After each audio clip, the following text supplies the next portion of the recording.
Hello everyone. So this is a request to all the parents, और आप कह सकते हैं एक मैसेज है सारे पेरेंट्स के लिए। देखिए, कई बार हम कहते हैं हमारा बच्चा अच्छा परफॉर्म नहीं कर रहा है, हमारे बच्चे का अच्छा रिजल्ट नहीं आ रहा है।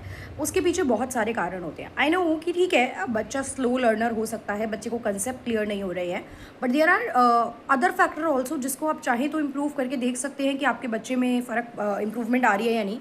नंबर वन कि आप टीचर से कॉन्टैक्ट कीजिए, आप चेकआउट कीजिए। आप पेरेंट्स हैं, आपकी ड्यूटी रिस्पॉन्सिबिलिटी है, आप चेकआउट कीजिए कि जिस भी टीचर से आप अपने बच्चे को पढ़वा रहे हैं, लाइक आप ट्यूशन्स दिलवाते हैं, क्लासेस दिलवाते हैं, या आप खुद पढ़ा रहे हैं, तो क्या आप बच्चे के बेसिक कंसेप्ट पे काम कर रहे हैं।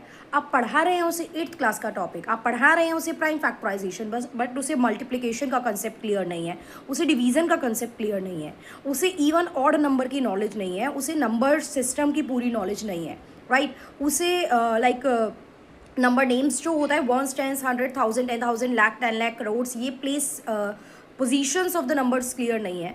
तो ये चीज़ अगर बच्चे को क्लियर नहीं होगी, लाइक अगर आपने उसको पहली सीढ़ी पे पैर रखना नहीं सिखाया और आप सीधा चाह रहे हैं कि वो टॉप पे पहुंच जाए, तो इट इज़ वेरी डिफिकल्ट। इतनी लंबी छलांग लगाने में बच्चा फॉर श्योर बीच में ज़रूर गिरेगा। तो पहले हम लोग अपने पार्ट पे जो हम गलतियां कर रहे हैं as a parents, as a mentor, हम वो ठीक कर सकते हैं, एंड देन हम बच्चे को देख सकते हैं। देखिए, हर बच्चा एक सा नहीं होता। आई विल नॉट से कि हर बच्चा टॉप कर जाएगा, 100% ले आएगा, नहीं। बट बच्चा अपनी एफिशिएंसी के अकॉर्डिंग क्या पूरा पढ़ रहा है। अगर उसकी कैपेसिटी है कि वो इतना अच्छा परफॉर्म कर सकता है, forget about the score, number को छोड़ दीजिए, उसकी कैपेसिटी है कि वो इतना सारी चीज़ों की नॉलेज रख सकता है, उसको ये सब चीज़ें आ सकती हैं। किसी कोई थ्योरी में अच्छा होता है, कोई प्रैक्टिकल में अच्छा होता है, ये तो अलग अलग चीज़ें हैं। ये पहचाना एक मेंटर का काम होता है। तो first of all please check out the mentor कि क्या बच्चे के बेसिक पे काम किया जा रहा है।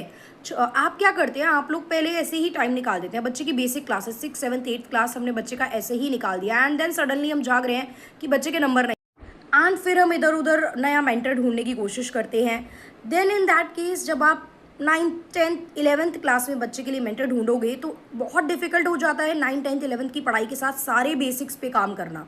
तो बहुत डिफिकल्ट है ये चीज़ें एज अ मेंटर। देखिए, मैं खुद I by choice I am a mentor. I am not a mentor कि मुझे 4 बच्चों को घेर के पैसे कमाने हैं, मुझे एजुकेशन में पैसा दिख रहा है, क्योंकि मैं बहुत स्लो एंड स्पीडी एजुकेशन पे काम कर रही हूँ। मैंने इसको इतना कमर्शलाइज नहीं करा है, चाहे मेरा यूट्यूब चैनल हो, चाहे मेरी ऐप हो। I do not promote that much, मैं उतना ज़्यादा इस चीज़ों पे काम नहीं कर रही हूँ।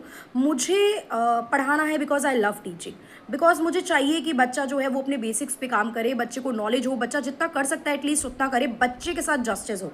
ऐसा ना हो मैंने बच्चे को अपने पास बुलाया और बच्चे को बोला आप जस्ट लर्न कर लो, विदाउट इवन टेलिंग कि वो कॉन्सेप्ट क्या है, विदाउट इवन टेलिंग कि आपको बेसिक नहीं आते, तो पहले आप बेसिक समझो और फिर आप आगे बढ़ो। ये मेरा काम रहता है। जो मैं देख रही हूँ आजकल बहुत सारे ऐसे टीचर जिन्होंने जस्ट एजुकेशन भी नहीं ली है, 12th पास करी एंड पढ़ाने बैठ गए कि चलो थोड़ा बहुत हम कमा लेंगे, और बीए करी और रेगुलर खुद भी उसमें पढ़ाई बहुत अच्छे से नहीं करी है, एंड देन बैठ गए कि चलो हम पढ़ा लेंगे छोटे बच्चों को। और वही पेरेंट्स सोचते हैं कि ठीक है यार, ये 200 रुपये कम ले रहे हैं, यहीं पढ़ा लेते हैं, और वो 200 रुपये के चक्कर में, 200 रुपये बचाने के चक्कर में आप अपने बच्चे का फ्यूचर स्टेक पे लगा रहे हो। 2 से 3 साल बाद आपको वो चीज़ रियलाइज़ होती है कि हमने अपनी कन्वीनियंस के चक्कर में थोड़े से पैसे बचाए। ऐसा नहीं है बाद में खर्च नहीं होंगे, वो पैसे खर्च होंगे। So if you can pay, if you can afford, और नहीं भी कर सकते तो there are teacher, there are mentor जो कम अमाउंट में भी पढ़ा देंगे एंड अच्छा पढ़ाते हैं। तो please search for that, right, please search for that. I am not saying कि I am the only one, there are multiple mentor, multiple teacher जो बहुत अच्छे से चीज़ों को कवर कराते हैं। तो प्लीज़ अपने बच्चों को वो क्या पढ़ के आ रहे हैं, प्लीज़ आप क्रॉस वेरीफाई कीजिए, बच्चों से क्वेश्चन पूछिए एंड देन आंसर कीजिए, राइट। तो दिस इज़ द थिंग जिस पे आपको वर्क करना है। अगर बात की जाए टीचिंग में, तो देखिए मैं अपनी 12th क्लास के बाद से टीचिंग कर रही हूँ। मैंने अपनी मदर को पढ़ाते हुए देखा है, राइट। एंड देन मतलब उनका जो वे था पढ़ाने का, that is the similar thing कि बच्चे में वैल्यूज़ आनी चाहिए। एजुकेशन के साथ साथ हमें बच्चे का वैल्यू सिस्टम भी बिल्डअप करना है, बच्चे में गुड हैबिट्स इनकलकेट करनी है। तो वही चीज़ मैंने वहाँ से लेके मैं इसको आगे कैरी फॉरवर्ड कर रही हूँ चीज़ों में अपने according, right. So it is not only about कि बुक का रटवा के आप काम करोगे, it is about the value system that we transfer, that we, and देखिए आप लोगों का बेनिफिट होगा, राइट। बच्चा अच्छा पढ़ रहा है तो you will give us the blessing, आपको लगेगा क्या कि यार इस टीचर ने एक्चुअली में अच्छा काम किया है हमारे बच्चे के साथ। So that is the thing. So I request, अब क्या हो रहा है ना कि समर वेकेशन चल रही है, बहुत से पेरेंट्स ये सोच रहे हैं, और इवन छोटे जो बच्चे होते हैं उनके पेरेंट्स तो बिल्कुल ये सोच रहे हैं कि यार क्या है, जुलाई से भेजेंगे आराम से, अभी छुट्टियों में एंजॉय करने दो, हमें 2 दिन वैसे भी वहाँ जाना है, 2 दिन वहाँ जाना है, छुट्टियाँ होंगी, फीस फालतू की जाएगी। मैं पेरेंट्स माइंडसेट बता रही हूँ, ठीक है आपके पार्ट पे आप ठीक हो, 2-4 दिन की छुट्टियाँ, बट 4 दिन की छुट्टी के चक्कर में जो बच्चा 25 दिन पढ़ता, आपने उसका भी नुकसान कर दिया। दिस इज़ द टाइम जो बच्चा स्कूल नहीं नहीं जा रहा है, जब बच्चा ज़्यादा थका हुआ नहीं होता, जब बच्चे पे ज़्यादा बर्डन नहीं है, दिस इज़ द टाइम जब बच्चा बेसिक कवर कर सकता है। क्योंकि एक बार स्कूल खुल गए तो यू नो स्कूल सिस्टम, यूडीज़ हैं, होमवर्क्स है, प्रोजेक्ट्स है, there are multiple things to do जो जिसका बच्चे पे बर्डन होता है। And being a mentor, being a teacher, हम लोग बच्चे को उतना बर्डन नहीं डाल सकते हैं उस टाइम पे कि हम उसको स्कूल की भी पढ़ाई करवा दें और हम उसके बेसिक पे भी काम कर लें। ठीक है, लिमिटेड माइंड है, हर बच्चे का माइंड जो है वो अलग तरीके से वर्क करता है। कुछ बहुत क्विकली कैच करते हैं चीज़ों को, तुरंत लर्न कर लेते हैं, समझ लेते हैं। कुछ बच्चों को टाइम लगता है, चीज़ों में प्रैक्टिस लगती है, आपको एक टॉपिक को मल्टीपल टाइम प्रैक्टिस करना पड़ता है। सो दिस इज़ द टाइम जो हमारे पास है, एंड यू आर मतलब आप हमसे ये टाइम छीन रहे हैं और फिर बाद में you will blame the teacher. So please अपनी भी कुछ जो गलतियाँ आप लोग करते हैं उसको भी देखिए, उसको करेक्ट कीजिए टाइम रहते।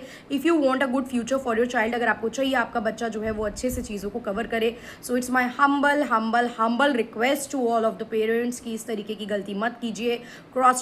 क्रॉस चेक कीजिए अपने बच्चे के मेंटर को, प्लीज़ क्रॉस चेक कीजिए कि बच्चा क्या पढ़ के आ रहा है, बच्चे को वो चीज़ समझ में आ रही है या नहीं आ रही है। बच्चे की बातों को सुनिए कि अगर उसे समझ नहीं आ रहा है, क्या दिक्कत आ रही है, आप टीचर से कम्युनिकेट कीजिए। प्लीज़ ऐसे मत कीजिए कि आपने छोड़ दिया, बच्चा जा रहा है डेली बेसिस पे एंड आप देन टीचर से फीडबैक ही नहीं ले रहे, टीचर से बात ही नहीं कर रहे कि बच्चे में क्या इंप्रूवमेंट है। Please go to the teacher, please ask what is the progress, please ask what is the problem and please give your child the time. घर पे थोड़ा बहुत टाइम दीजिए।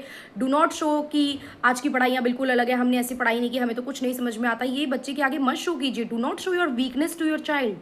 आप बस इतना तो पूछ सकते हैं ना, आज क्या पढ़ के आए हो, बताओ आपको समझ में आया या नहीं आया, क्या करा, कॉपी दिखाओ। That is the thing that you need to do. बाकी टीचर से कॉन्टैक्ट में रहिए।